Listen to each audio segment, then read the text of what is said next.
media sempanamo. Open your papetia, tie, nanatina radio. Open sempetia, tie, nanatina radio. Yeba munyumba, tie, nanatina radio. Yeba kamun semba, yo, dede muti, nanatina radio.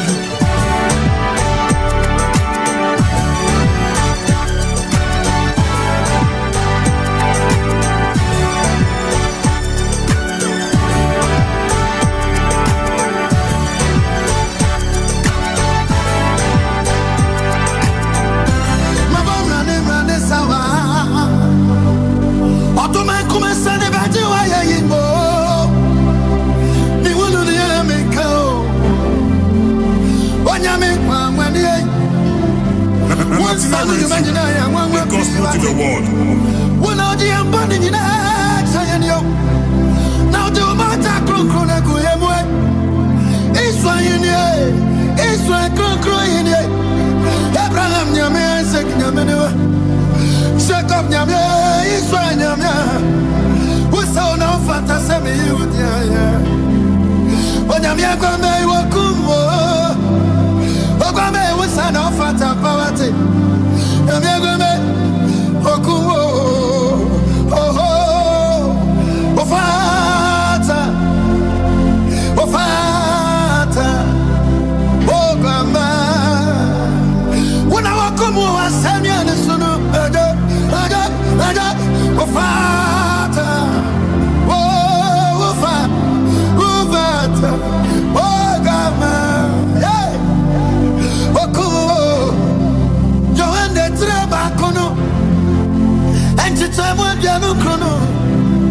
Bible tram say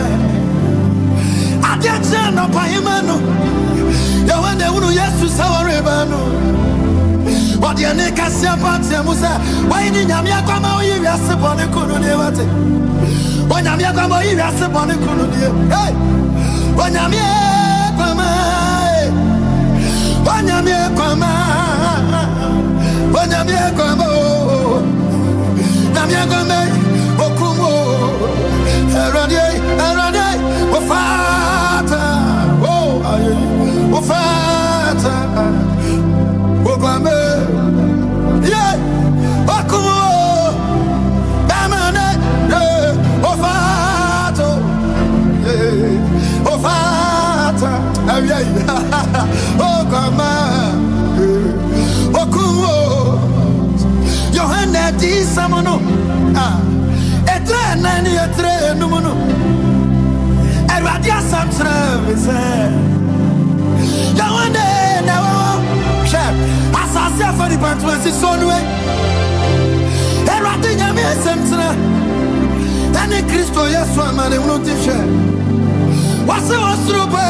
man? Show why you want to was soon away. Obitia, you want to sue, Obitia, you want to sue. Mesa Ushanua and Sha Minia our Limonia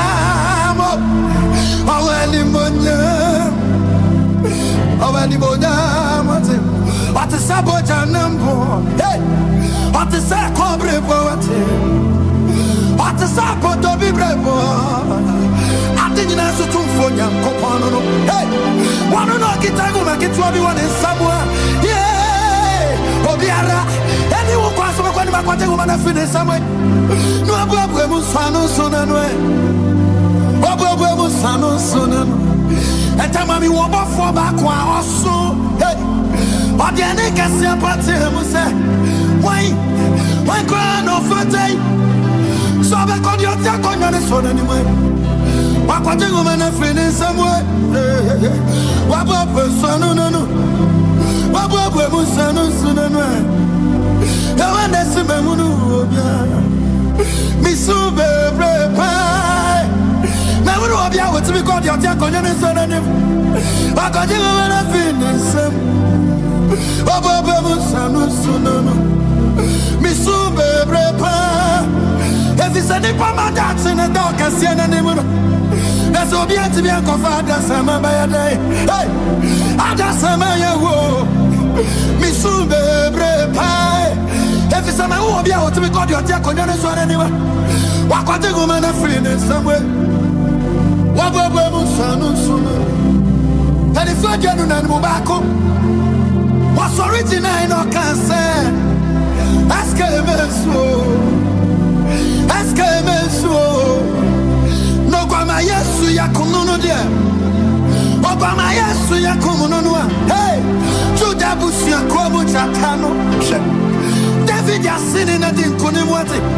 What for the so called your take on this one anymore? We'll be sorry. What could you go on a free this away? What will we son soon and way? What will we son soon? And Tamala me would walk on my way. I don't forget what to say. You are coming on. What better your take on this one can say? Papa, Faguman, if it's our nose, Mammy was asked to say. Remember when you had that summer? Namikoi, now I send your name a free woman. Hey, if I tell me the woman free one some. And why was any woman in some way? The one I was through Domina and penny for the no. At just a 4-banner, I'm a for Domina. Was I said, Roma was a Kususha? Was I said, part where you say, hey, when I'm your come up, Fata. Ufata Saudi, hey, this will come on out, you must have mamma. I would say, would you want to cast would you die? That I am a mentor, coupon. And I was one who bet in it that down. I'm your conveyor. I'm your girl. I'm your girl. Very much I will go. I got just some of it. One day when you're in I got that some of my friend. One wanted to be nice, I would say. What do I go back? What do I go back? What do I go back?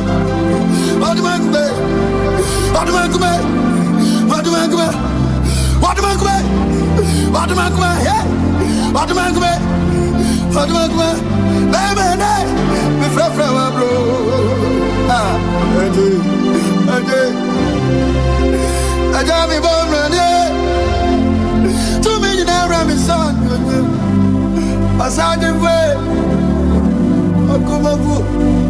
with us. Ovata.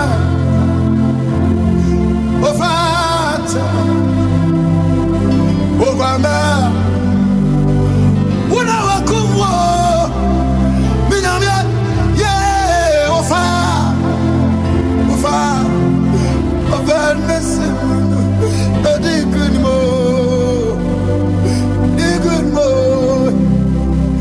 Again, Ovata.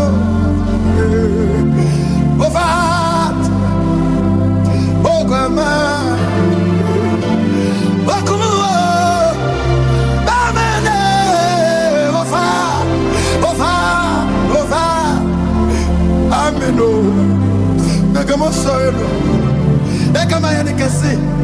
I'm a picture in the Atramanama. I'm an Amman, yes, I was. Ah, lift his name higher, give him all the glory. But it is, hey, leave it, Tabakum, baby, Busha, leave it, Bota, Tumata, Tita, Lima, Maboba, because leave it.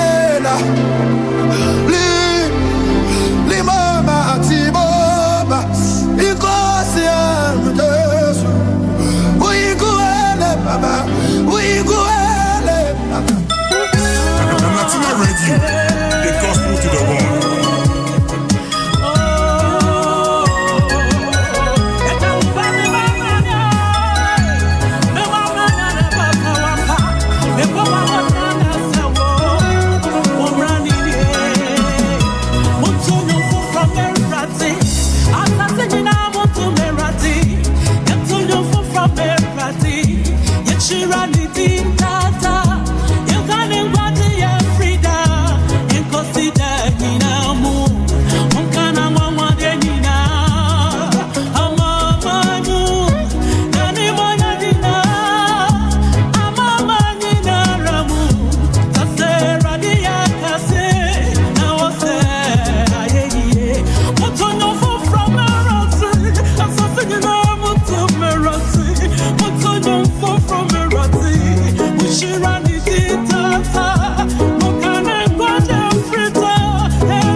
onyankopon eni onyam nyina onyankopon enhya wo babi biara wo nyam so mpadwumadie ene ya transibiem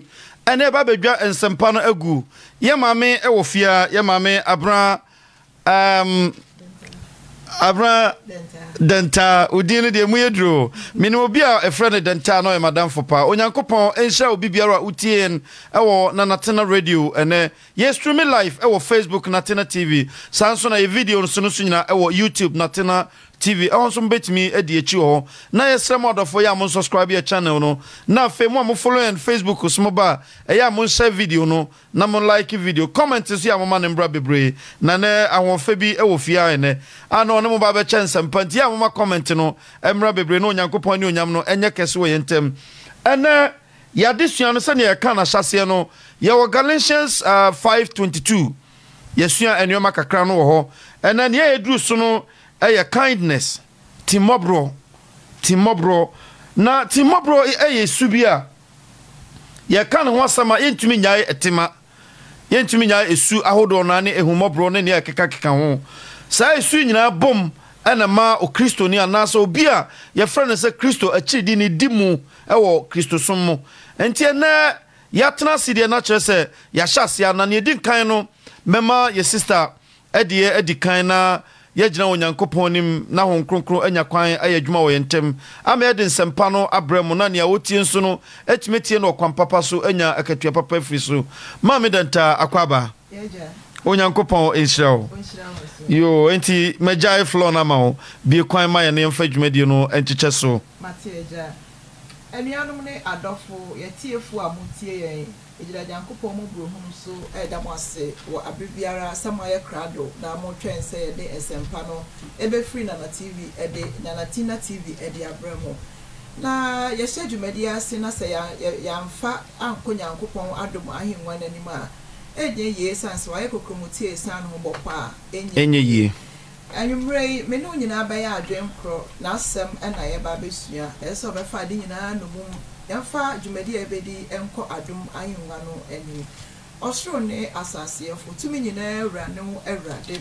afrim resanten besi ne edaso yo nyankopon nyankopon a ye kra eprehwehwe adom ne mobro hunu wra ya ba wa adom ahenwa ne nche sadri ya kra do se ye ba beti wa asem and I know wasem chese woto wasem no epete na yeko ebikogu aboso ebikogu kwanche yempa ebo ne se dwumre nya ye ba betie nkogu asase pemu na egu asase pemu a etumi aso abapa eno na wo hwehwe efiri ye ho enya akopon ma ye kra empre enhwehwe osane ofoto ekra prehwehwe ensio anyone odumfo eni mobronfo wa ye bisa wade biara omfa nkame ye ne titiru ene won chen wasem ene mobronhu no enya de a ye bisa wa wo de kame ye yempa ebo ne se anuanum a etie fo nyina ye domo e ba wa doma ne wanani sama o makuma empre enhwehwe o mo kra ehunu buye awa dom no so enye kase o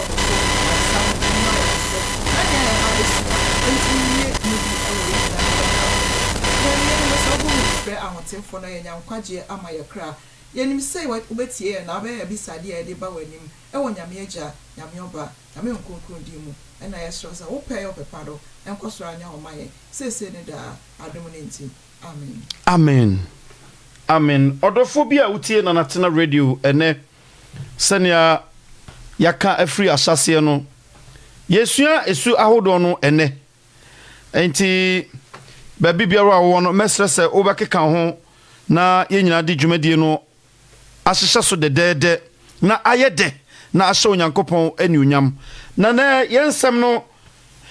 your first quotation ye bekan afri Luke chapter 6 verse 35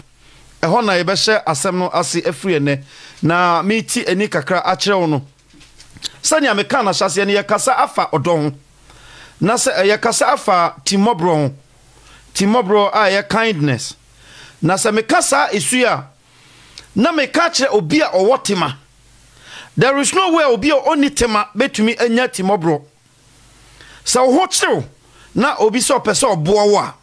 ya hwe emwakra onipa no pese ode boa wo se eye tema bi no onipa no anya ma wo enti no pese oboa wo ana so onipa na hu se wo ho akire wo e no pese ode wo eya be o university wo mu na dan kwa ma bi otwao yenti asem ne yo so sa obi ho kire no na obi kwa ne moa ɛyɛ na yɛwɔ emu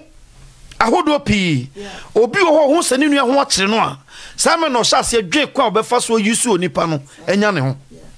ana obi nso so obi akɔ ahokyere mu a because of tema a wo wonti no ɛma fa onye timobro ma onipa no sɛ yɛka timobro a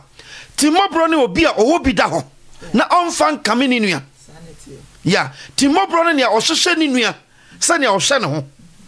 timobro anya pesami nkumenya nti ehwe 1 Corinthians chapter 13 verse 4 sɛ nea Paul kan ho no ɔse ɔdɔ nya ho kyere ɔdɔ yam ye emema ne ho so ya ɔdɔ eyam ye so onyankopɔn dɔ ne sane wɔ koma mu a saa esu nyina yesu a eprocess wo na ma menkyerɛ yɛka esu no a esu ye honhom sɛ ɛfa wa uni choice enti na ma yɛka sɛ obi ayɛ born again ana sɛ obi anya onyankopɔn adom obi a nanka esu bi kura no na esu foforo bi abɛgye na firi anka ne esu no mu na ɛde na basu foforo mu enti na Paul sɛ mra mo ti wiase no mo de mo nipadua bɔbra bɔne ɛma wiase so ɛna mo ba Kristo mu no mo mfa mo nipadua no nya ahoɔden a mo yɛ wo wiase no ɛwɔ Nyankopɔn adwuma no mu sɛ honhom no fa wa ade atie nie me de adwamanbɔ honhom ɛyɛ mfanto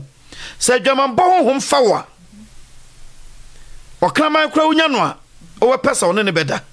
ya na enye onipa na dwene ne nsusuye na mmoma ya dwaman honhom na possess no sɛ honhom no ka no a ade a honhom no pɛsa ɔde ne ye no oni choice enti na Bible no yɛbɛduru hɔ yɛkɔ self control kan wo bi 22 no wo kan kɔ asɛm sɛ 24 no self control ɛka esu no bi sɛ self control ni hɔ a there is no way esu bi a wo wi aso betimi control no because esu no ho yɛ den ɛyɛ akono ɛbɛtena wo mu a e control krono esu ɛtena obi mu a wo betimi atu ne fu bi a wo wi ase kwaku ɛmfa obi ade obɛka kyerɛ sɛ dadi mate ɛmfa obi ahwe bi mu osi abɔnte no hu akokɔ na esu no ka kyerɛ sɛ kwakye no pɛ oni choice obɛkye no ebi okro betimi bɔ krono tu sɛ krono boy adwene bi ana ho na ya kye no na nanim agu ase pɔtɔ ya na eyesu no a ɛti onipa mu no ɛne ne ma yɛ ka sɛ deliverance ɛde ne yɛ ne asuafo no yɛ ne sɛ asuafo no konsampa yɛ de onyankopɔn asɛm no ɛna bɔ onipa deliverance yɛ ka asɛm no kyerɛw oti asɛm no na asɛm no tɔ timu a na yɛ de yɛnsa agu so na yɛ ma wo honhom no na ɛba bɛtena asɛm no a wotie no mu ama asɛm no atimi ayɛ adwuma ɛwɔ mu so sɛ honhom no ba na ɔde tima ɔdɔ ayamie enije saa honhom nyina betena mu na ɔno honhom no tem na saa esu hyase sɛ ɛyɛ adwuma wɔ brɛbɔ mu a wobonso bia anka na nkɔpɛntɔ kwapa ɛna wotia na wɔtwam obetimi jo awrai na ekoi na nani den pa dabi eniadin su no atu esu foforo bia betena ne mu ye frɛ no ɔdwo ɛba wobɔ na som kra wo miaw because saa esu no ene possess no enti na da bia meka sɛ saa disuade ehia pa because wo hu esu ati wo mu a enti obi wotimi wo Kristo ne osom nyame pa bɔ ne homoden ne bufu a ɛsɛe nuoma wonya ogye nwie aka wo bebre wobetimi akura adom de ayɛ adwuma but because of esu na ati wo mu a wo ni self control na da di sɛ wontimi nso aba esu atimi ma onipa so aba ho asɛm ne yɛken ɛsɛ metimi abam kakra mpacho betimi abam ɛno na ɛyɛ akyerɛkyerɛfoɔ adwuma ɛwɔ saa kwan no ɛso ɛsan sɛ Bible no ma meti ase sɛ obi ba Kristo ma na wayɛ abɔde foforo ne amade down no nyinaa atwam good ɔkwan bɛn so ɛna fa so atwam ɛna no Kristo kɔno hyɛsuafoɔ no sɛ monkɔ wiase afa na nyinaa kɔka asɛmpa no ɛnkyerɛ abɔde nyinaa nea ɔbɛgye adi na yɛbɛbɔ n'asu no sati ase obenya nkwa na obegye no nkwa na nea wanye adi no yebebu no fo na sɛ mo wie nso a mo nkyerɛkyerɛ wɔn sɛ wonni nea me Kristo masɛm no nyinaa so na hwɛ menem wɔ hɔ enne kosi wiase awie ɛno ne asɛm a enne edi enya ama enipa ne bi afa ho na wɔn afa Kristo som tra keka wɔn yi honhom na firi mu a wɔn de tumidie ɛde mpanyinnie aba abɛhyɛ mu a wɔn nkyerɛkyerɛ nnuanom a nnuama papa no saa nɛteɛ na wɔbɛbisa ho sɛ dɛn na Kristo kyerɛkyerɛ sɔɔte ase saa nneɛma a wɔbobɔ so nyinaa no Kristo ɛkyerɛkyerɛ na ɛno na asuafoɔ no faayɛ a wɔn so de tu anamɔn a Paul tumi gyina ne nan so ka sɛ monhwɛ me nsua me sɛnea mehwɛ Kristo sua no ɔno no so Paul no so sua firi Peter no mo hɔ nsɛm a Kristo ɛde ma asuafoɔ no ɛno yɛ hwan na Kristo ɛhyɛ ne dwumadi ase na ɔbɛhyɛ aseɛ wɔ Matthew chapter 5 Beatitudes owie ni nyina obewie no se nea ɔte me nsɛm yi no yɛ no na fa de so obenyansani osi ni dan si obotan so na nea ɔte a ɔnyɛ no mɛfa de so ɔbakwasea osi ni dan si anwea mu. This is what is happening recently and we are see a woman it is a wote asɛm no na sɛ wanfa anya adwuma what to say will be a wasi wudan asi anwea mu emframa bi abɔ pɛ of course dan no bedwiri because any obotan bi agina so a wakyerɛ sɛ nea obɛte monkɔ ka asɛmpa no good monkɔ ka asɛmpa no wi a monkyerɛkyerɛm sɛ wonni nea mema hyɛ mu nyinaa so enti ansa na obi betumi abɛfa saa honhom no said you di kan san something nyina ye honhom oh yeah esu bia ye honhom sanity the moment a obu o joy a wo wiase a the onhia ne se obe Kristo mo obe polish no normally in soup this said you describe esu no it is a mimi wo su bi e wo wiase a me ba Kristo man ya me hia ne se me polish sa esu no esu bo so abi ni bi sati ase obu o wiase or it's like onim adwamabɔ kra beba kra wo pɛ no kra on pene ti oba Kristo mu a eno no ebe easy aba no that doesn't mean say o ahoden but ono so o wiase no na enye ni su no so south side no be easy ama no e bia nso a no tokwape yes south yase it is an tokwape no and that's so strive say obe fight na watumi anu na Peter kan say munya we ya na munya we aka ho munya we am try say okay I think 2 Peter chapter 5 and chapter 1 verse 5 na o kan say bi o ho sa enti yen enne a Christopher no de aka abribia say na o kan say polish no and I say you try say honhom no ebenyi mu because asam no enya de a obetumi aye ebetumi adimu obetumi anya ni na easy at a time munya ni nyina just a work towards it so ti ase enti metumi meja ama no enti se ne amote yenu about the tal so de na dwenkyere ewura mu no so se ka esu yade a me na me kai se emra me ti wiase no na me wo esu ahodo bebre me esu na doso esu na me wona nya ba ko pe na e bebre na ena me trance na me hwa me ho a me bisa se sa esu na he na afa because na me obi a na me ni eden na mani eden no so no anya nuaden a wo be hu se mani eden because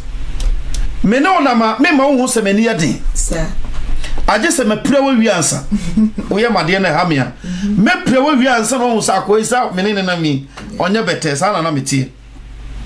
na nso na me sha me hu se sa esu no nyina abrase eden ma me ne se metimi ne obi enya asem obi ne nya asem but me ne obi nya asem and oni me nya asem a asem no ntimi nyina because usoja anasa ukua eja na wa mfa ja sama guso there is no way I betumi adere ya nti oni eja no me ne ja sama no wakua eja no me di guso na edere me mfa guso so wa na oni so asoja but ehye me because me ma me ho kwan won we ne nnuama so obi ba Kristo mu a ema unya tinka bia na sa unya bibi o mu a ema hu se nsachae bia yeden aba mi mu ansa na obi o wabonte kran so ehu se abrantia na abebai minim nya se na na otie mi hu se na nsasan bia yeden aba ni mu ena ma Antioch a Christopher ko onsuba koda enso because na esufoforo bi aposese won on tesa ne awotie no biem wasesa obi ba Kristo mu a ti no so obi ba Kristo mu a waya abode foforo onya abode dada bio so sa oba Kristo mu na so ko Galatians 5:22 na esu na we ho no entime possesso na momoko 19 no na se su bi ho fa wa ka hu se wo achi ope sa obesum Nyankopon na nso esu ahodo nti on se Christ asem na okan no o se dodo na beba nanim ebe no oba odi adom beba ya ba odi asenkom ye do dia tutu ahombone ye do dia aye nneoma hodo no bebre nanso obepam won monko mo amanya dia eso megani adentrafisa wantumi anso aba so bebetumi aso aba sa aba no e wo 22 ekono character sefa Kristo made ntino okwase wa o se na obiara wo yesa nneoma mu o yesa nneoma no emre biara entia no so obetumi de sa esu nyina so a odura temu agwa nanim a emre bia ni no enti me pesa me my atiefo ye twen adwen esinia ma bi so se na ye ka honkonkron saa niama nyina ye honkonkron aba na enna no nipa bebre nim se ukwane ye de ensa to so na wotofema na wunya honkonkron no sauti ase na se sofo no ebo mpaya se odine sa kan ana se wotehwe a na wanya honkonkron eno na eno so ka ho edi nipa enya bebre esan se me metete bia bi mi wo wi ase na ma befa Kristo se me kra na ma je nkwa wa kire me se me bo asu sauti ase asu bo no eya honi mpa ho adebisa a ye hohoro bo ne se hunhum no se sa de ni free wa that is where another spirit take control it is eno no wo befa Kristo na se wantumi ammo ya mo wasu enyi wan free sa su te bia dada anim na wo da so wom sauti ase na wo koba se yensa ye dia to so ana sa asem bia ya ka kire unti why delivered am say ho no menyo sa o say Paul kan asem bi o am say Romans 6 ana Romans 6 o say na mo nim say mo obo mo suko Yesu Kristo din mo no wasie mo ni Kristo yeah 6 na Romans nti dia wonya ni Kristo free awufo mo no obenya ne mo nti asubo no yesie wo bone ne ye oteni adi nti mayan kind bibi kakra because ni nyina aka ho bia so na be possess sa kindness and ayam ye no esese esu bia na wo emu ye timodin because efi ho okwan be so na be fa so a ebe fi ho that is where ya ba Bible mu na ya be kind Acts of Apostles because e ho na Christosum eshase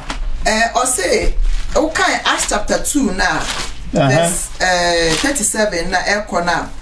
or say na what no ewo akoma memra Peter eshase ka asempa ewo Pentecost day no Bible say na what no ewo akoma mu na wakachire Petro ni asomafo aka no se anuanom yenye den na Petro se won se mon sakra ma adwen na mo nyina ma wo momo asu Yesu Kristo din mu ema mo bone fefre na mo benya ho konkron achede no na boshe no ye mo ne mo ma ene won na wo akire Awurade Nyankopon befre won abanyina edia se unya bo amen unya bo asu e wo sa kwan no so a Bible say obenya hom konkron no sa na me kan ha mete ase na me gidi se sa na wo so no oh yeah sa pepepe na ade wo asubo no mu ni ade ba ko ayira a Christopher no se kwan ben na wo fa so kobo esu ade na wo tie ade na wo gie enu hu ben na wo nyae adwen ben o se eya na ye mu bebre dwen se maye ne honam no de no ano no Onyankopon nye nyame a one edi no honam mu Jesus Christ catch Somalia ni ba no o se emre di echi no o se na Somalia ni ba no person check Christ say momo sorry nyame awo Jerusalem mo che so obi ama ho a on qualify yen so de sorry wo Jacob ensuo wa so emra so se ono sorry Awurade sorry no honhom yes and Jesus say emre bi ba e frana mo ne Israel di no because now Israel ni ko Samaria ni fi but enema oba no bisa say den na wo ba be bisa me wonsuo because omonyi Samaria for ensuo no and Jesus say mre bi ba anyam ana Israel bi na mo magide for be sori Onyankopon e be sori Onyankopon honhom eja ne ye honhom nti twase obiara o sori no honhom so say wo ko Onyankopon nim na wo di o camera mind owi ase adwene da utima meka ne common sense da utim na eno na wo di ko Onyankopon nim wewa o de ne sa na be pi ye de wo be wura nsuo no ma ye waste of time what you say ese do wura nsuo no mu a connection bi eba a connection ye sie wo ne Kristo abom to me na enya ne Kristo no e benya ne wo ne Kristo abom e yo pray di pe honhom na fa Bible say bra yi Jesus free nsuo no honhom no sane bae say bubro besi no so obi a you free nsuo na honhom na besi su bia no error ewo wasubo no say eno na John the Baptist ibo asu a nipakuo na ejira won say na yeso yenye den eno se mo asrafo mamon popo say okeka asansa no esesa unya ayibi wo mu at the first place na then na what inti a wo asu south ase e bia wakọ what see ye kire Kristo ho asempa me pesa me de ho ema erade south ase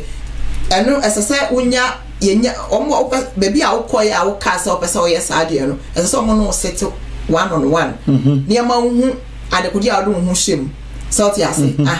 ni church on the so say I'm born into Christo be wije ye. South Yase na ne nansa so no ye den. Yes ye ne nansa so sorry. Do you believe that? Okasa academy South Yase then again such na wenya because ye ni penina na beti se Christo me born into we woman yes ye no mo sorry. Enti one na obeji saade na di obema ya born asum na say wati Christo aseso ne be ye den ebe nanti yeah say what minim say on me ya Matthias good enti sa kwan no so no ye nya bo wasu wie di a wa hye de obo wasu no so on kire yeah na asem abri biara mamu remfi because Petro kai wasi one a nkokwa a wo de wonum no funsuo South Yase milk na wonum na say de bia mo try say mo be mo masam na akosi so ni kwansa mo di ennompe no ma won yeah but ene no wo bo wasu wie odo kofra adult class and asafu ni nyina ebi kura ni new convert class eti woni saade na be na nipa no atumi asua ade ehu ama aye no kakra mo adu ba bi eso bodompe but this is a situation na obi o wa ye born asu a it's like yen church no akoka asafu ni nyina ho then miracle starts ni e bon pai on se be bia problem no one now ne say nipa aba ene empa disua se wa so rota ya disua bebra wani mra so na kada no nko na nko otim obi aba sorry that is why you are called me ko bonesu me kas ma che me pesa me kire bibi wa niama sofo no entumi nya no because sofo no be church members obenya no what you say so wa free ni panaba wa church no wa ko bonesu oba ya ode na be frem because on person be lusu say nipa no anonim say so ogro ho kakra bi pe say me ba be church no e say na obeye kwanza na obi o e bonesu wi na say o position man was asafunu one palm and e be 2 respect oko and say no nya no ntini e body for what you say so ohwe na Kristo sum na wo ho na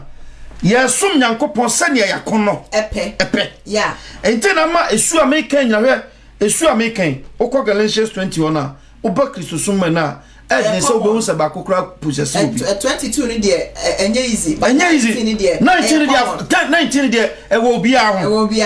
e wo obi because ye ni church first ye ni honhom no first ye hunama chidifo ye de yakono enenam ni ayepe ni epese sie nye ne onyankopon pe so ye nye enwanku biem e mo onyankopon ne mo ye ni tifo wo wiase eti onyankopon abisiye tama Yesu ne asuafo no na asuafo na chidifo na nya 12 no nko a no mo do 72 yeah 12 no kra no oyiom free 72 nipa 72 no coin a car 12 yeah 12 no yeah but we kra they were more than that oh yeah but assembly by ya na o kana na do baby no it's like they can't accept it yeah it is oh yeah unam kwan so say person prepare nipa ma Kristo dia you have to tell the truth oh yeah it is a uka na nipa no ko na edan me empty you have to go I can't ko akra koso ne bodewro of course Adam Noah yeah eka wono nko a obi antie no wo okuru mu Noah timi ko gina kansa mpafia no pakọ no nwumre nipa ba ko kra antie no yeah no na we so obi o kansa mpa ne antie no o se aba adaka ka ho Noah obreyo he's well o kansa mpa no kwa na edi na chi hu hwe adan fefefa esisiesie unyenya kana mai na tutuma nya da no waba oba dwise nyankopa ba be sese na wi ufi na fe ya sha se ebisa o questions yeah because yenya ya adwinse be pani awoka no ati so sa pepepe ne atimu ene o na questions am for sha se ebisa o transna tv obisa sa adwen be na nipa no di bisa sa asemu because we asene wo ho no se wa nipa kra o transna obisa ho a o be bisa no ma bebre ho a unya answers da yeah wa nipa na o ti ono onim sa adwen bi da otima e operate adwen no hu no but e adwuma o tene nka wo mu Yeah. So kwan be na obefa so etimi bisa sa questions we say nyina wo ho hwe kwan abofra fa so eto obayem nyina obayem abosome nkon ma ye wo ne ba wiase wo da so ti wiase mu da so bisa enuoma wa nkasa wo nananom kranti ase what you say so wiase na yetimu no se o pe bibie hu a uhu se o pe bibie hu a obefa wo ho di enuoma e wasase wo so ani hu edoso enuoma e wasase wo mi swa kete ena mi hu boja na me kroma me ho samre no me mama ana me papa na mi nunu mu biro ni wa ote sa asem no a kire me sheda pemre na ma kire ade a me hu ya mi swa no na me obe 7-8 years me kura de no wo mi mu abepemene na da bia se semitima eye me say na ya na mi hu ade krona mi hu ye so mi nim sa honhom e wo ho so obi kasase ne aise wiase ne no ano no ne ani hu nko ana ye hu a ya na emesre enioma wo wiase so aya hu mienu na edi asie wo wiase ya nyankopon ba ko nyankopon hom side ana ba ko obonsam side ya obafi wafa nanum south ase enti wo a wo de wo nye ready so obedi nyankopon achi better say obema ya hu ugina bre south ase aha better say obema ugina bia odofobia wutiem se wo hu baby a free ba ena ye kasa afa esu a ye friend se timobro etimi fa onipa ka onipa ma onipa timi nya tema ema ne ho ena no Christ kan sembi o se me yare no mo be hwe me dadeja mo fira me ntema me ni babiti mo fa me ko mo fi me da fi ase mo be sra me na obisa se da ben na ye nu nyina si a ye ma wo o se se dia mo ye ma nkuma no moya mame eno ne friend say timobro so Jesus Christ person o che me no say suban we to possess na heaven count yourself out o kan o pasum nyame bia o pe o wiase no kwa beso na fa sum nyame ebi no sum nyame a timode pa fitai e ka ho en so betumi aboa wo so am na wo boa wo no o be pe bibia free ho measures a da ho no what you say o make sure say on say we are say sometimes ultimate try say obeboa obi well transnational system say no me ya boa ama me ho akire me eno no so kra duru ba bia san ye bone enkoboa obi mfa wo ho enkoto asemu na mum susukuru a onim se susu ma wa ope no susu na fama wunua sani ya onim se me nua situation wo mi me na me wo mu a nka ma pesa obi ba dey be ye wo ya ma me be ye wo ya ma metumi aya ma na den ti na se metwen mama nyama no wo ye ma no wo nwe sakatue biara ye dey e wo mama yenko Luke chapter 6 no verse 35 no Luke chapter 6 verse 35 ni entiwa I say na monno matamfo na monye ye ma monfem wona ne a nani enni bribi na monye ye na monfem wo de a eni ni bribi aroso na makatua eson bebre na makatua asu bebre na moye ne a owosoro no na moye de a owosoro no twede amponyankopon ma efise ono de oyema bonefo oyema ode bonefo eni nipa bone eni oyema onipa bonuayefo ne onipa bone enti munye timobro sadia moja nso eye timobro no sadia moja owosoro no nso ye timobro no tio munye timobro sadia moja owosoro no ye timobro no na samo fem a ye mo fem wo de a ani enna bribiara so se onua bi ho akire no me pesa me koboa no akwa we se me hu se o wasase bi da enfichira ene ma memfa me hu se ne ho akire no ne yire wo nyeska nkotua ne yire enkrofo bebre ya je sase afiri o nsem ya je japade afiri bebre nsem bi akwa no ne na kwa sorry okay me duwe be ma ba je se odo ade osi anamu ono anim se nipa no enye sika no nye den entua back no shamra to so mre no so pe wanya ntua no afọ japade no bi akwa japade no weti be se conference 2 and 3 nini odema no ba watrase ahu se nipa o me ya papa wo ya metumi anya we afiri no ho obi so kra ho na adwen se o ma me mo no na me mfa ne na makoa me suma no me kasa wo na fam enti afebo so obaboa nipa na wi nipa no be pagya aba so kakra nipa ne di bobo a enye ye bi no obeto se nipa wiase nipa ye nipa bonefo obi ebonua sene amaboa no pa hwe na obedru ha no onkai me kura biem bia na kwa ofa so boa no ene adwea odweye ne ne a wo panya a won san kanti no ena makọ wiesa ena obi nso ho a ofiri na koma nyina mu meye bibia ma onua bi enti oyema wie na ukọ ubo wa mbo emfa no uka na no Bible say akwatafo bi bai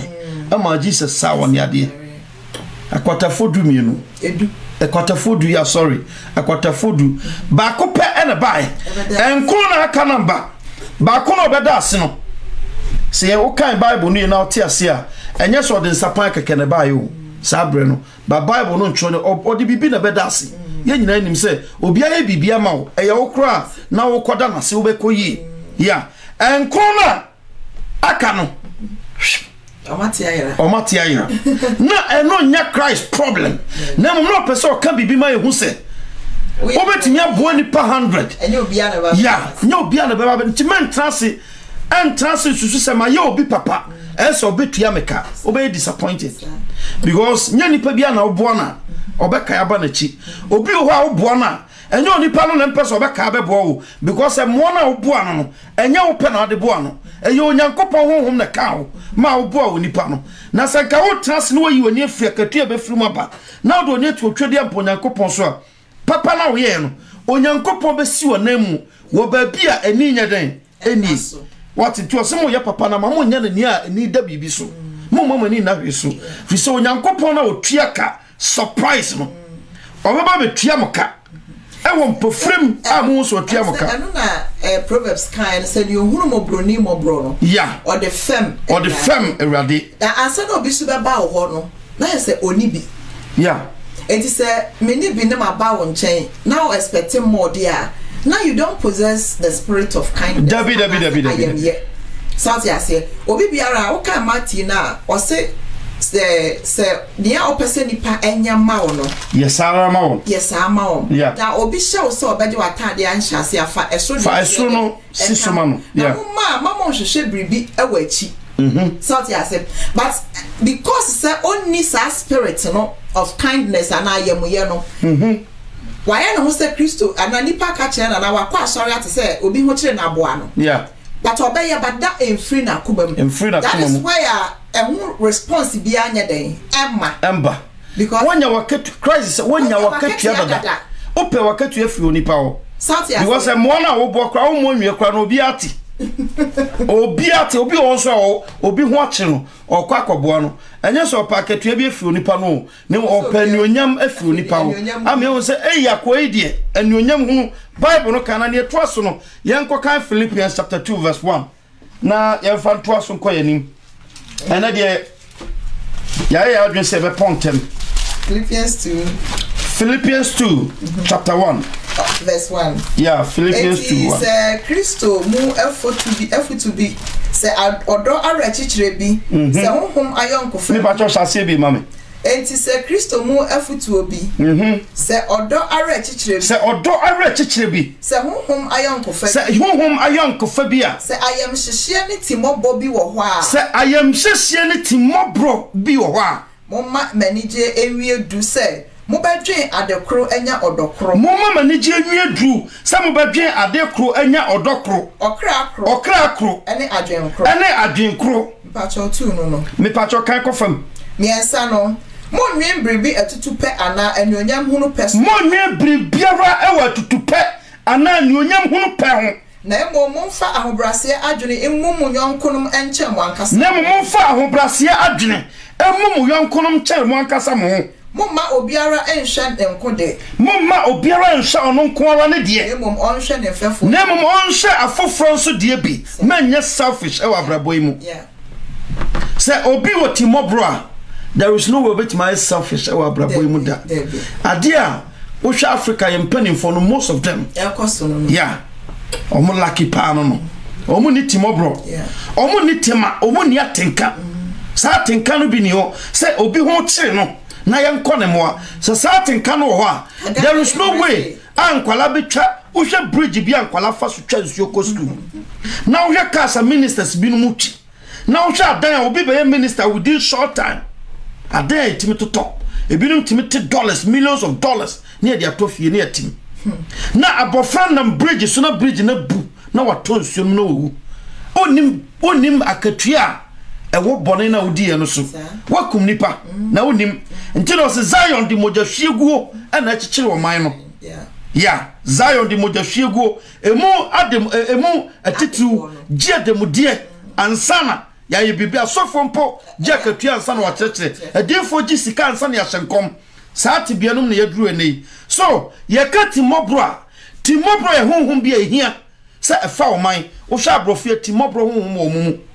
eno de wo hwa abrofo no de outmu say from the scratch ye de tete yeah ye de tete say Christianity ye de tete won se onsaka boa wunua nti won se bepeme ne abrofo ikura so omunye maye omotimi fa sika free ha the Africa still at the pray Lebanon yes you say what hwe news omo de 20 million pounds omo de be kwakoboa so tumi so omo kire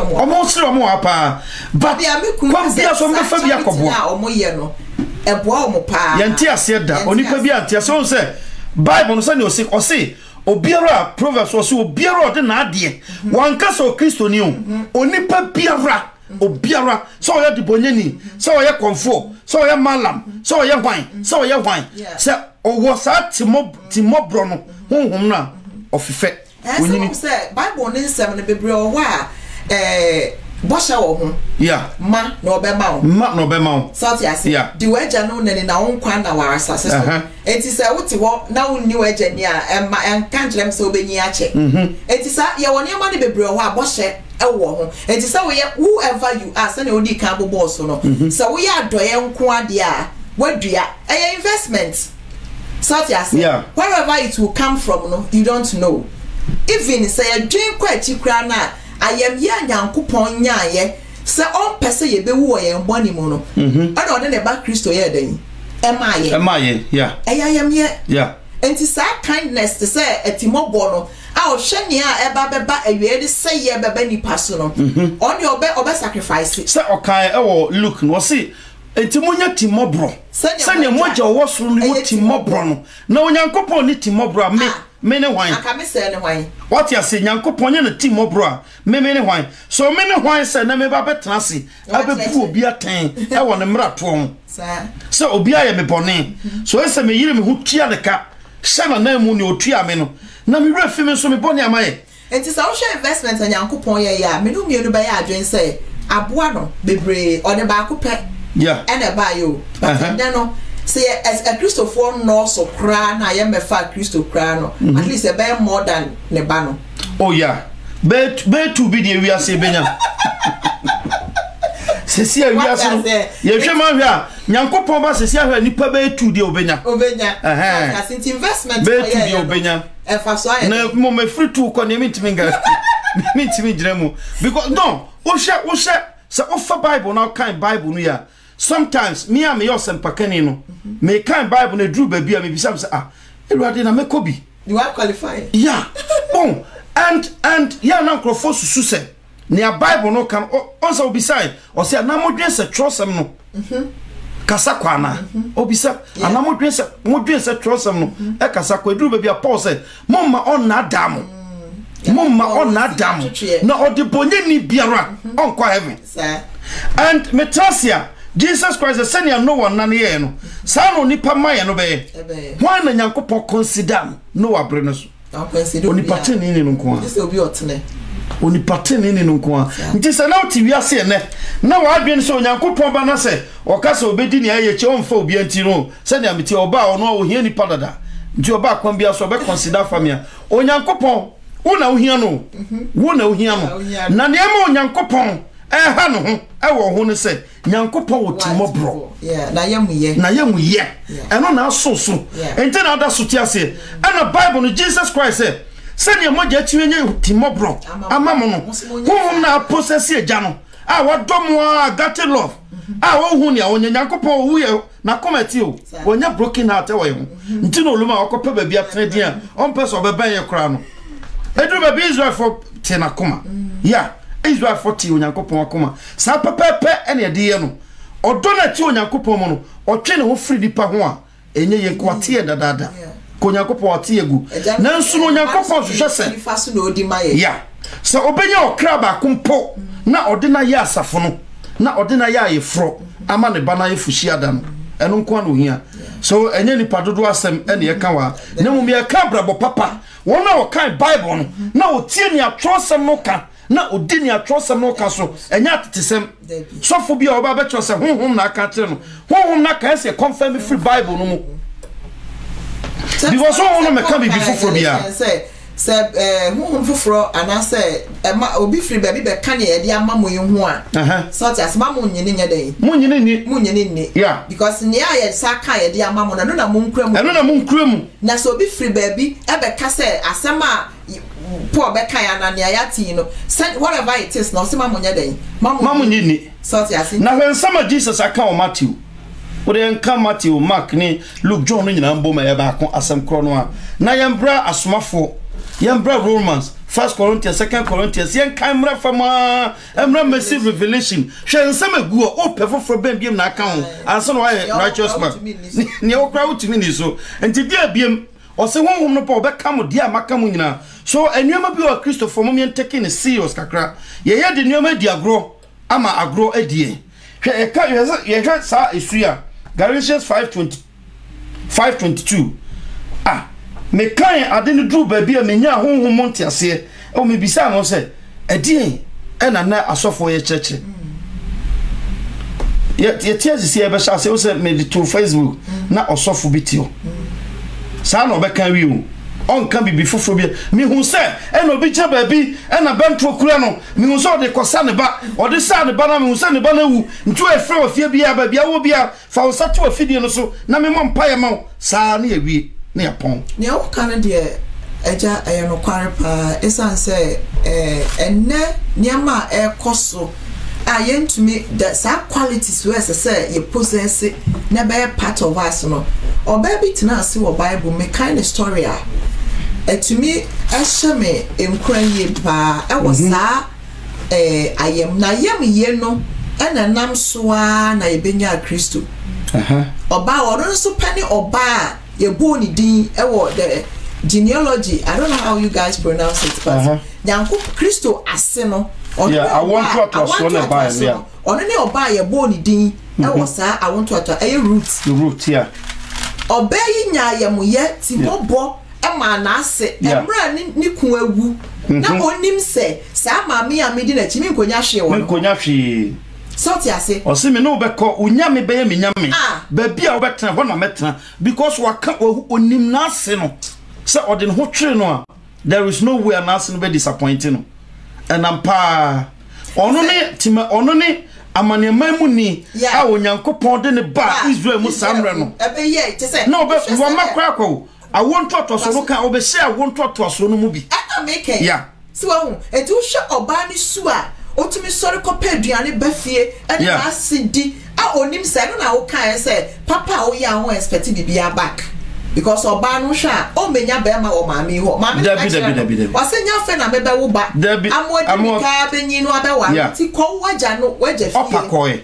opakoe but root the osi onye dey onko timobo ayemye aye ka ho asem no otena asetena na ase no ho ahwe na ma kosi se na ase nya Boaz oh na ase ne se ne manyina afiri no hokọ ne kuna afiri no hokọ wana be hye no okunafo ba wono nko an ekọ anhwa awerho kura be kuma me ato atwene mesa me nkwa na aka me nyina na me de di ma me achi achiche ne re se eja edi enne Christopher se ye kase ye ka pa me ntumi nye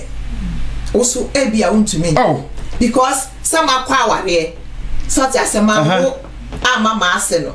sort ase na me sa kodi ma ase na chi a ana me ye me servant ana wo ye ti kroma kra me no ka ase me kra Christopher mighty demu asondamu e ba for dia kese yi to akese one ni kro tifia wo ma bia mienu miensa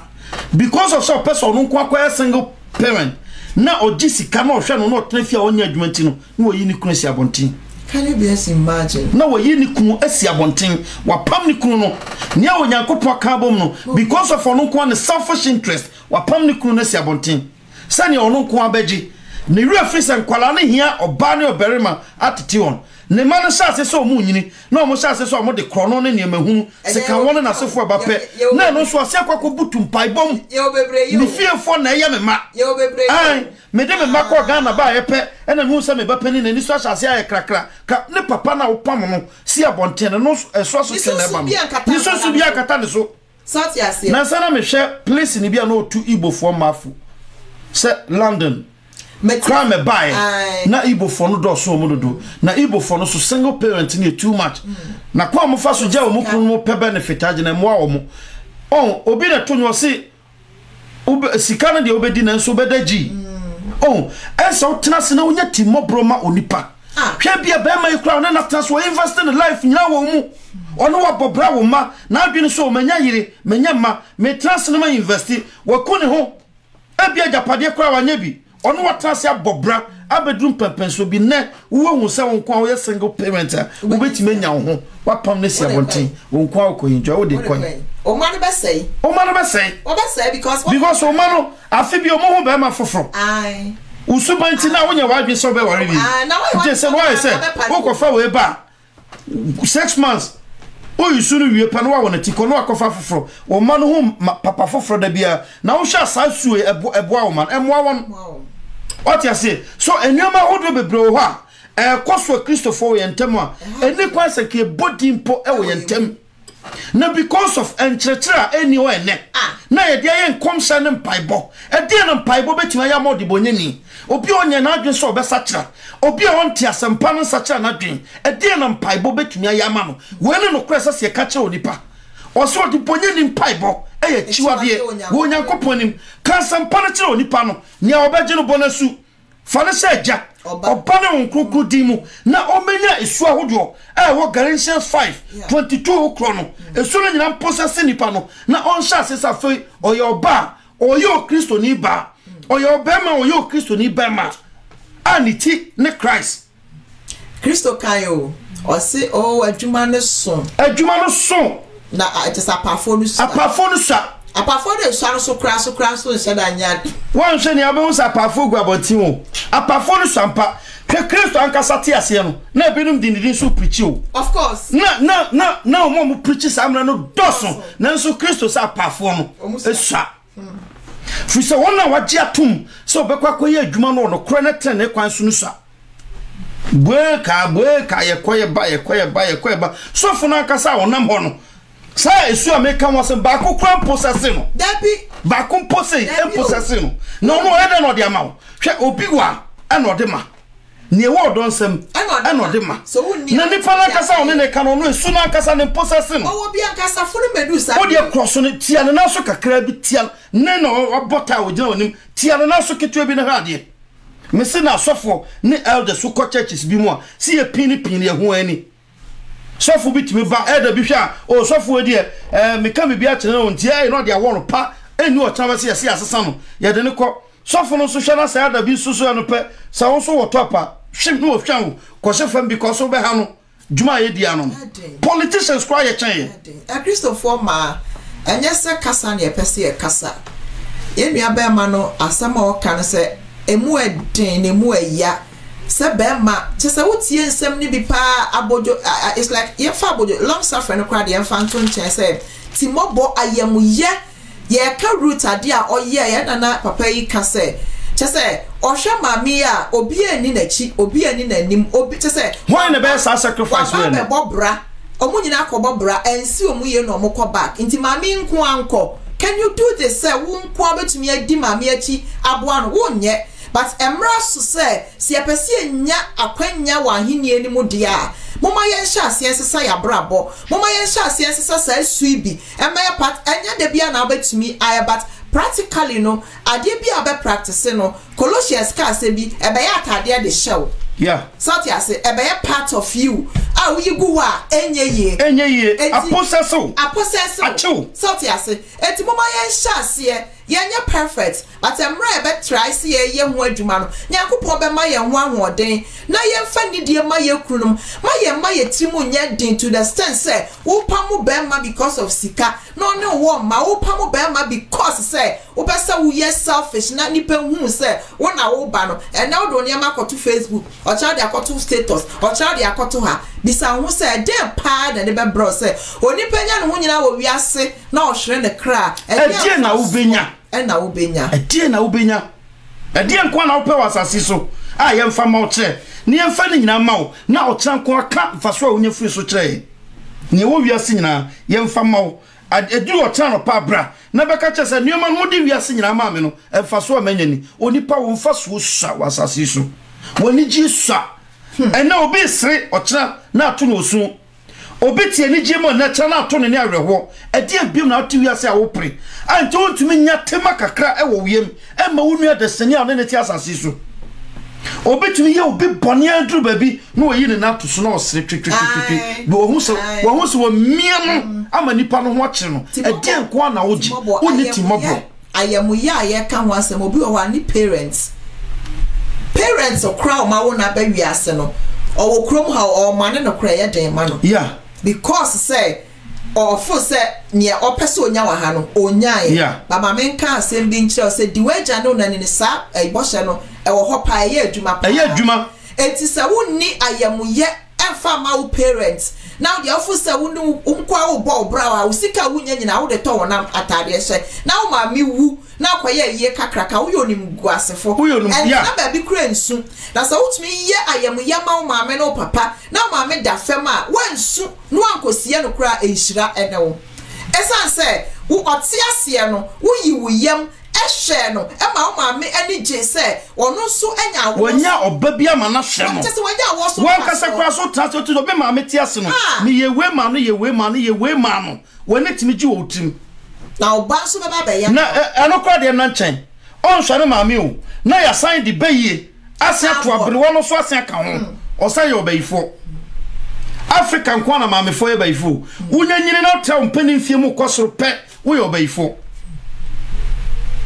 ni nyane so be nyine kakra bi because obi yes na me kona o se maame o papa wu ama bisa sa wo hwe no eno ne question ese obisa wo hwe no enso wu ayi kase pa na yi bisa me se mo hwe no ananye ekrom na etontomagu adakam me kra yentuma me ni bi etontomagu adakam me yentuma aba madakam ma hu ba akokra wo ene yiro ho mo no na pa yi what you say e kan Ghana madafu bi otu kwa na okọ US akwhwe ne bag mu a yentuma wapem ana me kombisa na abroche na okọ na wapam yentuma bebre ho na ekowu na wo atie for sorry ana ekowu no akọ na yi won ye won abre nyina ye de adwen si nuoma emfa so bia mbre anasa nuoma e be firi wakọ eno ho ne adwen na mo manuoma nkasa eye esa se de ye ho to so no ye mfa nto ena wo hwe Ghana wo hwe ekromu a senia embrewafo ayarefo esi sofa wasase no so na wo hwe sika ye tumi spend wa asase no so hwe churches sky you spend it serious hwe sika fo ebinum wo hwe ebinum fi akas na sana me hwe osofo bi fi me mboni din wa ma boni din dada na wo hwe kas pake fi o ka no so fa wo fa ba ku bi asi wa ye boni bo kire wa anya boketwa wo ne wo mo na yakofa hiani ba ku bi de na begina wo na ya spend kakra bi wo no ho pin bi wo no ho ya si ye adoye da bi nya adoye no adoye ne se on kwaji Paul kansen bi osemma ogie no nko anya ye de ne yenkais wo tro se omamo nsia chan ogie na otu asofo no fo so we osofo amane nya de se de bia wo nko ade ye tuama na ogie no wanhwe awunsira enu se wo bekọ se wo kwakoje katu onyankopon no na wo da zero na red light na ball ye na fe wo church members no binum sena fa ho akọ na wan ka se osofo no ye twen do akọ akotujem because so tia se no ni timobro ne mi hu ye ne se asofo ana se akyerɛkyerɛfo ana boye atrofo akyerɛkyerɛfo ne asofo no a ofa kwan boni so nyo musika na mo de bo afoforo no na ye nyina ye nim say wo mo emmoa because wa fa kwan papa so e no di nyae ba se say no wona wonim Kristo na wo mo sie so ma fa ne so mo kra no waden ko mo nye fake no wo mo so mmoa because any bre any apere ayo mo ma because na ka menim say wo a wonam kwan papa so enya wo sika de wo boa obi a anka yaudie bia eni achi because wonam kwan papa no so e na wo boa but because se challenges eni bre apere menya me pesa me sim wenti no ene wo mo nyankopon sa wo mo so kra ne ntumi nye enfiri o ba yeah I want to David and they say no wo ne fake ones ni nyina ye den ayepe because of person no so esi dan oyewe but we are so no afaye asen ejuma na nkasa ye no mama me pacho read Romans 11:22 my ne ento ejuma di no so Romans 11:22 enti bibia Paul e kan ho Romans 11:22 o say eti she onyankopon ayemiye ene ne den ye wana wahwehwe ase no so de oye den na wo so de onyankopon yemye na so gise wotena saa ayemye no mu ara enye saa obetwa wonso ebi amen me pacho site aso bi mami okay Roma form eti du ba kunchiche mu aduonu miensa no o se na wonso eti hwe onyankopon ayemye ene ne den ye wana wahwehwe ase no so de oye den na wo so de onyankopon yemuye na so gise wotena saa ayemye no mu ara anye saa obetwa won so akobi yeah tio wona wahwehwe ase no so onyankopon ye den na wo so de onyankopon ye mre fi se wan kasa waka onyankopon ahye ehun so onyankopon yemye mawo onipa wahye ase ye obonu ayefo onim ne onyankopon ya ma no nti wo so onyankopon ye den e wo no so na wo de onim so onyankopon ye mie e wo so sa onim so onyankopon wo tema e ma wo de a masa tema na onyankopon wo ma wo no emposeso na wo so fa ka obi na sa wo wetuma nya sa ti mobro na onyankopon nya ma wo no bia se o twa de bonefo akwa obetwa wa fra bi ti asma Paul kan wa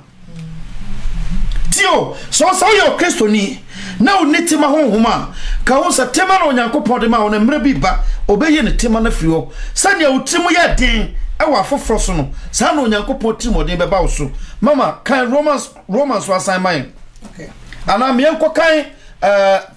Proverbs chapter 19 verse 17 answer tio o se wona wahwehwe ase no so de Romans 11:22 wona wahwehwe ase no so de onyankopon ye den na wo so de onyankopon ye mie nanso agesa wo masati ehumobro no ana tema no bi atena wo mu enye sa onyankopon Proverbs betwa watwen Proverbs chapter 19 verse 17 okay 19:17 yeah how can say nia ohu obrafo mobo e de fem ewrade dia ohu mobro ho fo mobro no ode na de afem ewrade na nia ode ama no obehye no anan na dia ode ama nyina onyankopon obehye no anamu amen enye onipa o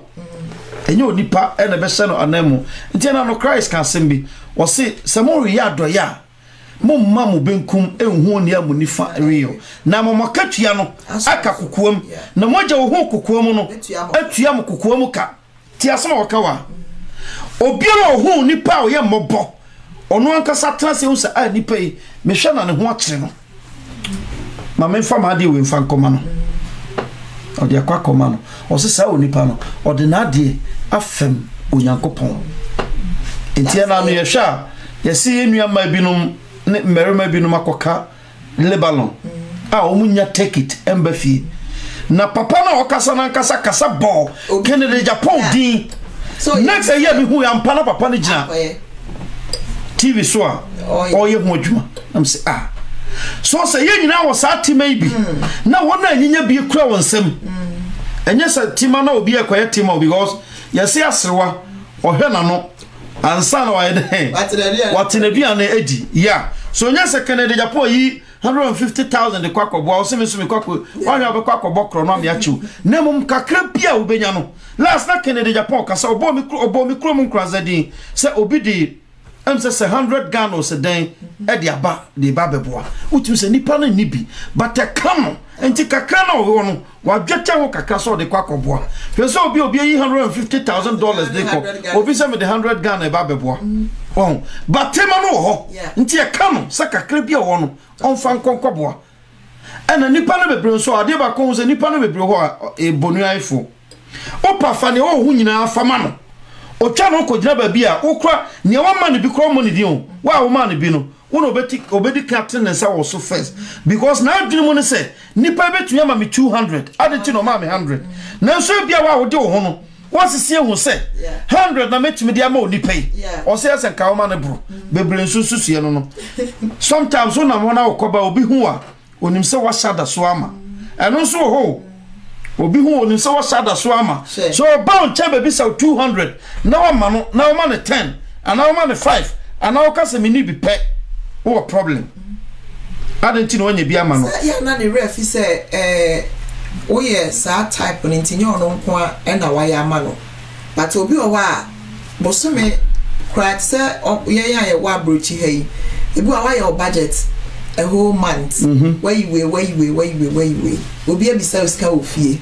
so ti ase wa hwe say we na obetumi di aye ama no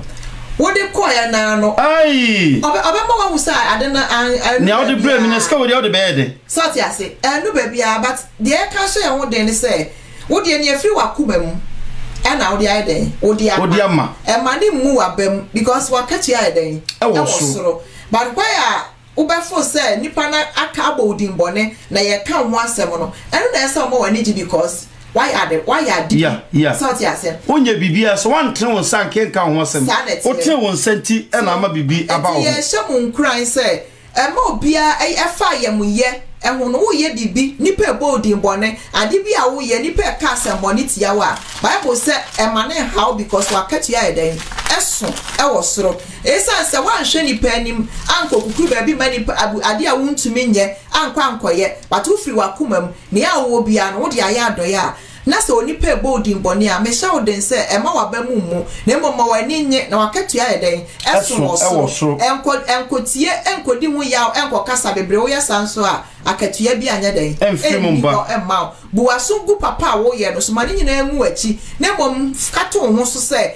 asama wate e wa yam ye hunti na wo ye den wo ye na enu mpo no enka kire ho se wo hwe wakatua wo soro but fato ho so se erade me dia ka men so but wa sebe na mate ena ehye me ena me ye eti we erade na me ye den me dan anase me show but why ya wo beka se oh yeah because nyankopon crash o say me ye da market ya so so metiti me ye na manya market ya osoro pe eno so na say still ano what you say jo obia obo abraboten ade ba ko pe no woni da so unim say o hye wadam de e wo so nti e ho no wakoma ekodie so moment a wa betimi say ade amaye de maye nyame mu ade pe unim say wo hye bibi e wo nyankopon chen enya ade a wo hwehwe so nyankopon emfa ma wo tena na mo unim say dan kwa ma bi wo say Paul say ye de yakatue ni ha na yakatue wo soro ho eno de nim say dan kwa ma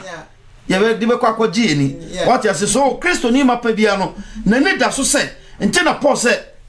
media asase so ametie de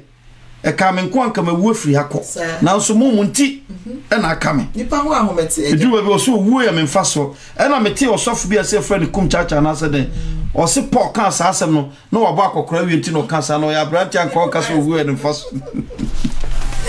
and so can be generally mama me pa chaw yan kan Romans 2:4 no na yenya ne mfa edwuma de no mbra na wi na em say ye ya chaw so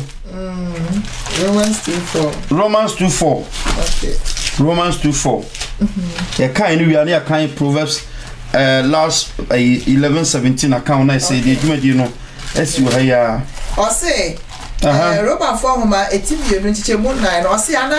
anase oti na yemye ene ne boase to ene na bojo chari bebre no ehin oti onyankopon boase to na yemye bebre no ehin a onim se nyankopon ayemye de wo kọ adwensa kire onim se onyankopon ayemye de wo kọ adwensa kire mu na me pacho yen kan free top no kan free Romans one no bra okay etremi onu shemu ba akokro no enti wo nipa biara a ubu aten no anu yi bi eni ho ema o nipa biara ubu obi aten no anu yi biara ni ho ma wo efise ne a ubu obi aten wo mu no efise dia ubu obi aten wo mu no wankasa hofo ubu wankasa wo hofo efise wara ubu ho wankasa ubu aten no efise wankasa ubu aten no wo ya sa de no wo ya de kro na ubu ho aten no nanso yenim se onyankopon atem wo fa ne kwan so onyankopon atem wo fa ne kwan so pe wana wo ya sa ne ma no so wona wo ya sa ne ma no so na wo nipa ubu wana wo ya sa ne ma no aten na wo nipa ubu wona wo ya sa ne ma no aten no na wo ya sara no na wo so ya sara no so wo susu se wo begwane nyankopon atem wo susu se wo begwane onyankopon atem no eno na ode to aso se wo ti onyankopon doye na hu mobro ne tema wo ma wo so atua wonim se tema onyankopon wo ma wo no e wo ho ma wo se wo besa kya wadwen tio waya me bone ese bitua ne soka yeah ade se obisa wo first bia na owia wade bia unwi obi ade da nso bia no waje obi kunu da bia na unwi obi ade da na nso wadi obi hon konkonsa de obi ato amane mu da bia na unwi obi ade da na nso bia na watwa obi nanti ewa adwumam ana kwan bi so bone kro no a sanity sania obo kro no wan fa nche no sa wakatua no da so twen fi se sania obu obi aten wo mra obi ye obone obi tia wo nan so na wan fa nche no wan kai sa jabi oso ho ni temo bronti o mra to nyina wa ye firi ho se kasa kire wadwe ne nyankwa na wan tumi ankai no sadia onyankopon de o de chewo na wan tumi afa nche no o de no onyankopon de mra to chewa secret o mno no onyame do omra to cha wanye sa omra to ne ko eda ho relax da account him o so no nyame na pe ana o se me di achew yeah what you say ono obetimi di obika o se me di achew ma o se me ana me kai me jimadi what you say so onyankopon na pe et sa hu mi se bi si o bible mu tama ni pa you know yes Christ na kai on say yeah on Christ di enfanto pe ya chemu nyina monko o so koya akobo obi minim o koya akobo obi minim sa o ka o de mno fa ana o se sese me de no sese na ti we de no na fa me mfa so ma me ya de account mu twa yeah so say wadwene se ye bo wasu ba onyankopon mu no nyame pepa obone awie enti no eno betima ye bibia fa ho dia o se men kan kire o se odibonya ni sacha na dwen ne boni a waye nyina onyankopon county biem na so trene ni so free ne trene mu na okoye boni a am se mika na kan ya Ezekiel okay yeah Ezekiel yeah o se fe ka cho de bonyeni no yeah Ezekiel ka cho de bonyeni no ni o trene ni no enti so yo trene ni na ne ho ye boni a men kan cho se o papa na no papa no anu so da account him but won say obetimi nya sika koto account aban se me de mensa to so onim pa se me wo sika do na sika no di bi enye aban de ne sa to so wo tene na wo ye onyankopon se me ka cho se na ne sa da so enkopem se wo obewie peye e won hye onyankopon de ama wo no se aban de ne sa to sika so on fine bia na do obika o se kotua se sika no se wo yomi na japade e se age o kotua sika na na japade be ma no se on kotua na japade na wo ho won na saban no sakone skana no ntua opa otimi dili otia otimi ni nyina free ho what you say so ye won krofo bebre onyankopon abuo na ten wasase so da fa free ni o ma won o say Jesus can send me o say oh Israel praying na me person ka me boaboa ma no say dia akokọ ba tan boaboa ne ma no na nsoma mpe ne senti no ndabi ne senti no obejai me futuo amamo o say san krofo no ya jeje wo mo okay oje bia ni hobiem mo ya bọ mo to awie magya mo futuo na yeden amamo Christ na ya oje Jesus na ba wa brabo mo a unya oje so say Christ ka cho say wo ma free wa brabo mo ko uhu mi biem ko pem se me ba bebu atansa so so obiara na obetim de oje abro fi so kwan ne ba ko pe ono ni Kristo so say Kristo say wo mra to nti magya wo futuo amawa ka won se fire na osiwa atwan wo ya prepare ba bia obeda room bibia ye ready e oja no mu okọ so mama ye ni na ho na ye mra to na mru so ankodrum pempenso a Kristo be yi na ni hintan na mum dane de na because adom no anopa bia ye foforo anopa biara e renew no anopa biara e renew no etiasa onipa de sani bia otiasa ase so utimi hu anamon kura adom na breni abri nyina etu what you say na wo ye mma wa adom no mu dani de nyina ra se wanye mma wa adom no mu a emre bi ba hwe amerikatu e hyase a unse ne siko o same boat wo hwe no a ne ho ye ha nti enya sha sometimes we be hyase no the last ye nkonko wi obo so odi kan nti na Paul se amerika mi tui nyame so na amerikatu o kutuku o se san boxing san kan so ma won sem anya den na wabeti anya den akatua bi ani ho ma wo ye bebo because Satan no a full time or no Peter also bom se jata o hwehwe dua bi a tokuro dem no akowura no akoye wo no ho so make sure se wahwe na so wahwe team wahwe ho se tokuro bi ani ho obonefo no ba onya kwan eno ne etim disi obonefo no kwan so wo ba Galatians 5:22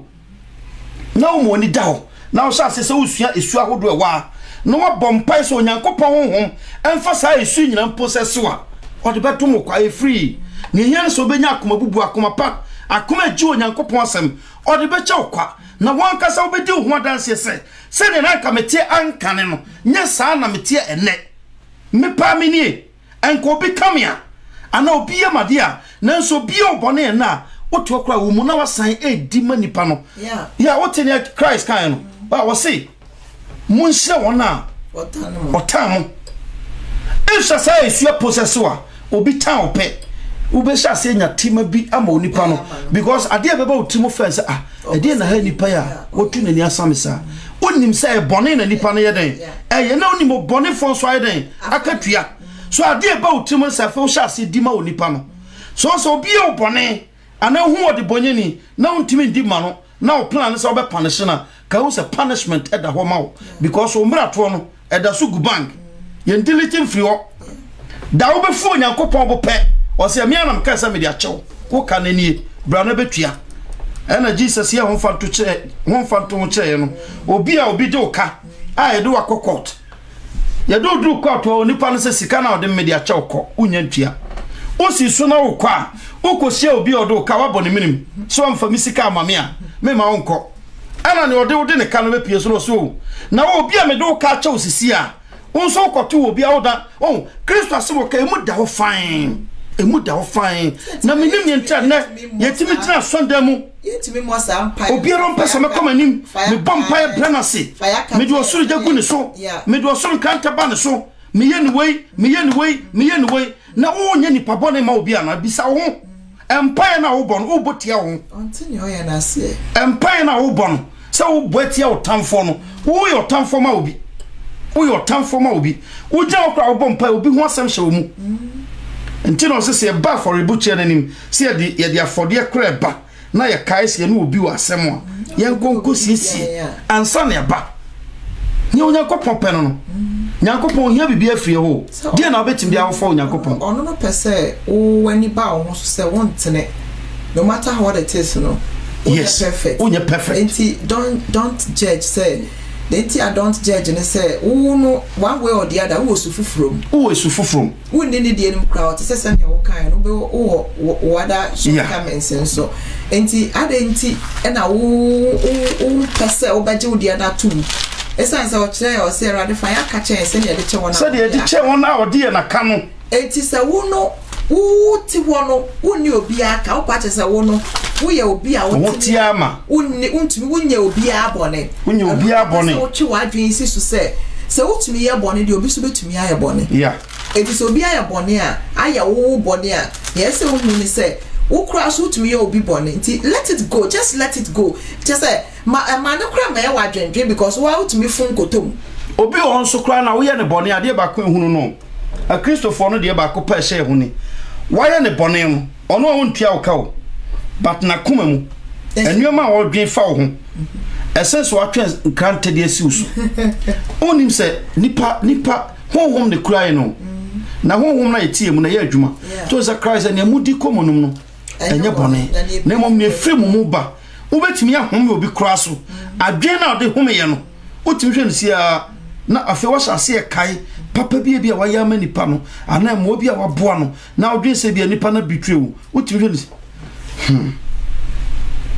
adwen a eta wo ho na wo ye na chi no wakitia nipa no onim yeah onim o se nipa no wadome no e na okọ wo de wadome no because of say ye honhom ti no wa ye bone atia wo wadome no wakitia no eda bia no me no be di nipa na chi bia wo so no me wo suru di wachi wo de no pepa da ntena Christ say mo bompa mo kan kire ja no say sadia ye de chair afoforo won so fa ye de edan nti okọ nyankopon ni ma di kan fa bibi ko kire Awurade say Awurade obi aye me bone o me firi makoma nyina mu me de achem fa me so me de achem na ma me anko nsotwe mu nti osuye ni so nyankopon so obi anhwe so so ye hwa na ya nkasa ya kono a etiti mu agien agigien ya o akono na ti mu no se sia o to se o ye so bitter tia obi because you so aye obone wa menka hwe memfi no menya no hwe but me ho asem si utim pe enuoma a odwen e ka won kokwa ka obeda so wo kyan obetese se ka bono na fe abautim se bone a wo ye tia me no na nyame atua ne so ka no onso se onso de bonyani nyankopon twa de bonyani aso a hwe yi no ma woni anchi enye se nyankopon be jai na so twe no po onye biem about so mama kai last quotation in fa ejuma de no si na wie Proverbs chapter 11 verse 17 Proverbs 11:17 11:17 o say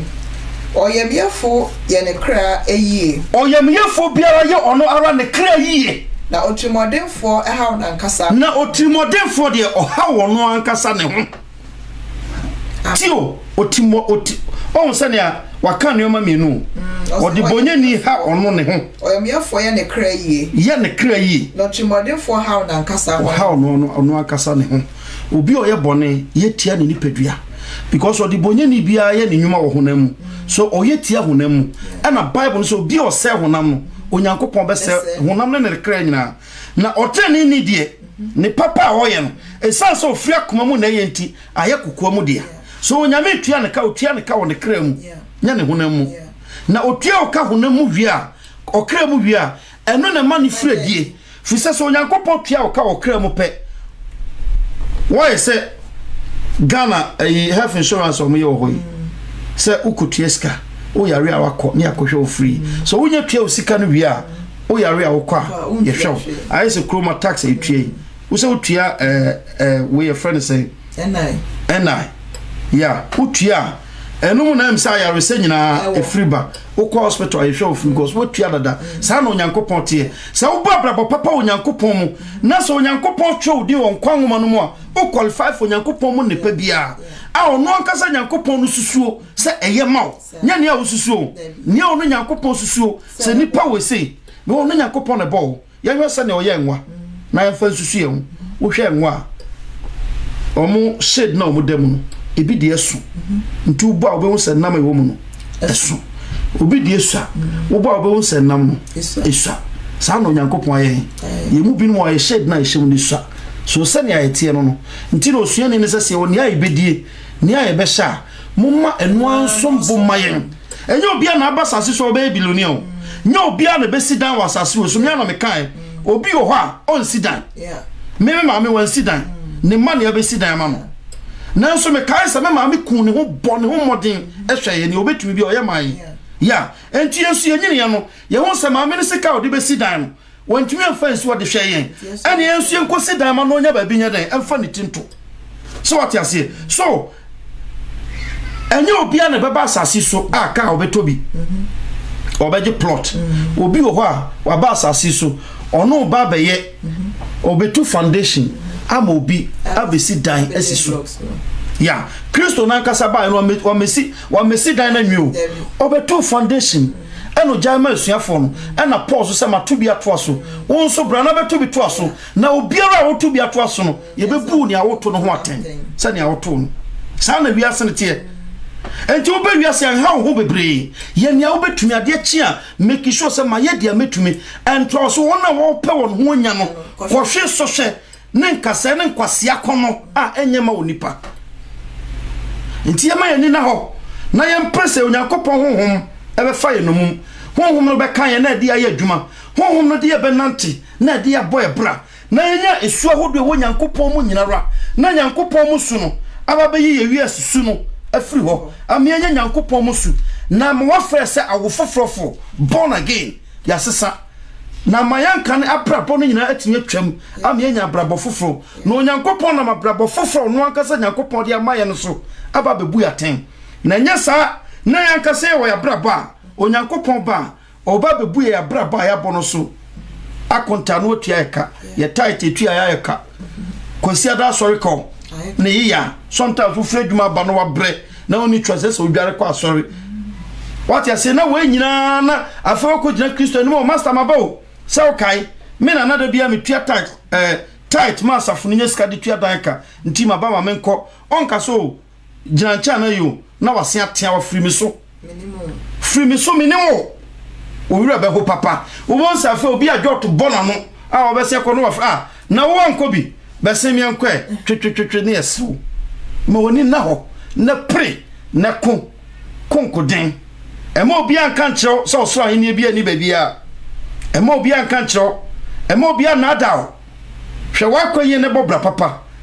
na Onyankopɔn ani aso abra bona dan kwama bi unyuma so Onyankopɔn ni na ye nyina ebo makwakodide a eni awie a wonso otimi aka ho bi na wankosi uti ase se awerɛhoɔfo no saa ekuro no wɔse twede esu awerɛhoɔ dadwene kodenna kanwema wasase so enye nyina bi ɛhɔ na yɛboa ni nyina no akwakogu emu na akwakwatena no na opɛ dabi bobra papa na siwie na Onyankopɔn atua akatua papa na Natena radio so na utie nsampa nyina ene meni menu aba abnadenta ena chese adwumadie nyina menim se ne wa yesira ne a watinti wo ho anya afri megidie no Onyankopɔn koso Antoni super no engu ne a wate ene so na enyini wo mu from emonsre nepa na enso abapa ma odifo no entibini na akatua papa emfri somrew koso ne tie dane de nyina de nsampa no nyompa kwa ne free afidie sobrew yes to me live e wo Facebook Natena TV yes remodo for ya mon share video na mon comment o video no so asemaye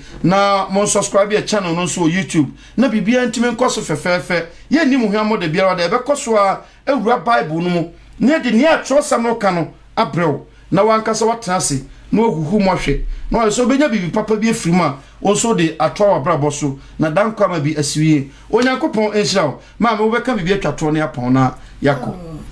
tiefo sene padi kanka nyamenhira mu nyina nyamenye mu nyina kese emra amafato mo so se mo betie radio na Natena radio ene ne TV na afenso nsama amote no sisa wote asam no na wo ya obefa wo so banyansani a wosi wudan e wo botan so se wote asam na wamfa anya adwuma wodane obakwase a wosi wudan wo anwemu emframa boy ensio to ebebo aban na hwiase na hwiase no na eso Menyankopɔn a otumi ade nyina anya nyina kese na ne ayate yentumi emfa anya adwuma enye Kristo ba obeba nko ochina a minute we yanim ne ho maye se obom frosisi a ida akonta na wo makogu a kire no omayo patobetumi afro nyamenhira bebre so aye krado se ubetie asem na wo de aye adwuma isan so setie eyesen aforebo nyamenhira mu nyina obade ya adom ebete ye wonka bye bye Onyankopɔn enhyira mu nyina Nyankopɔn ya adoma next weekend na ebe eno nso dwumadi ahodo na wofia nti esrama mo nkoso na dane de nyina mu ntie ye de nsempa no ebekoso abremu fiada enkoso ye dwumadi echiche so dendenden sanso na kwesiada enso nyamso mpa dwumadi eno nso etoaso nti mo nkoso na mo ne enche dwumadi no enche kura Bible talk show menena na kwame eno nso asan eba so biem nti mo nkoso na mo ntie nsempa Onyankopɔn ewo manema ewiemre mu afemede enche akase pa ekoma True Foundation Church members nyina Onyankopɔn enhyira mu nyina mi a metie dwama na me no chance mpa from apostle na ntwi asafo kura asonso ye friend True Foundation International Ministry Onyankopɔn enhyira wantime nka bi mu a bye bye